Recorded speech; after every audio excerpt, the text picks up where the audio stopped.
పేరు ప్రియాంక, నేను దిల్సుఖ్ నగర్. ఓకేనా? నా పేరు ప్రియాంక, నేను దిల్సుఖ్ నగర్ నుంచి వచ్చిన.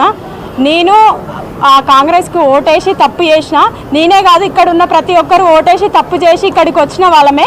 ఆ కాంగ్రెస్కి ఓటేసి తప్పు చేసి మళ్ళీ మేమే చావాలి అంటే ఎంట్రీని దాగి ఏమైనా వేసుకొని బాయిలో దుంకండి, కానీ నేను చేసే పని మాత్రం నేను చేస్తా అని మాట్లాడుతున్నాడు. అసలు ఆయన సీఎంఏనా? అసలు 2014 ముందు ఎట్లుందో తెలంగాణ, మళ్ళీ 2014 తర్వాత ఎట్లుందో తెలంగాణ, ఇప్పుడు మళ్ళీ అదే సిచ్యువేషన్కి వచ్చేలాగుంది. అసలు తెలంగాణను చూస్తుంటేనే భయం వేస్తుంది.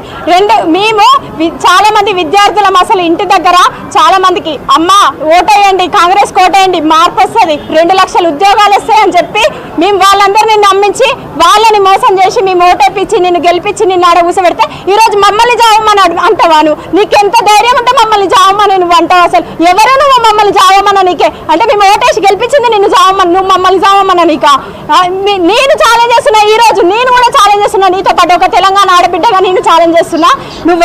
నువ్వు ఏడికి వస్తా అంటే ఆడికి మేమందరం వస్తాం, మేము మాట్లాడతాం. ఎవరిని ఏ నాయకుల్ని విలువం, ఎవరిని విలువం, ప్రెస్ ఉంటుంది, మేము ఉంటాం, అంతే. చూసుకుందాం, మాట్లాడదాం. మీరు అంటున్నారు కదా 2 లక్షల ఉద్యోగాలల్లో మేము ఆల్రెడీ 70,000 ఉద్యోగాలు వేసినాం. ఒకసారి అంటారు 60,000 ఉద్యోగాలు వేసినాం అంటారు, ఇంకోసారి అంటారు 70,000 ఉద్యోగాలు అంటారు. అంటే వేలం పాట ఆడుతున్నారా మీరేమన్నా మాతోటి? మీరు ఫస్ట్ ఎందుకు చెప్పారు 2 లక్షల ఉద్యోగాలని? మరి ఫస్టే మీరు మేనిఫెస్టోలో తక్కువ అని చెప్పొచ్చు కదా.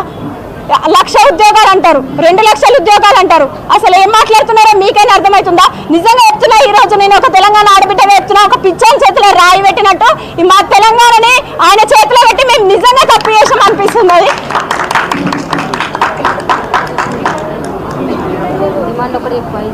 మాకు 19,000 నోటిఫికేషన్ కావాలి ఖచ్చితంగా.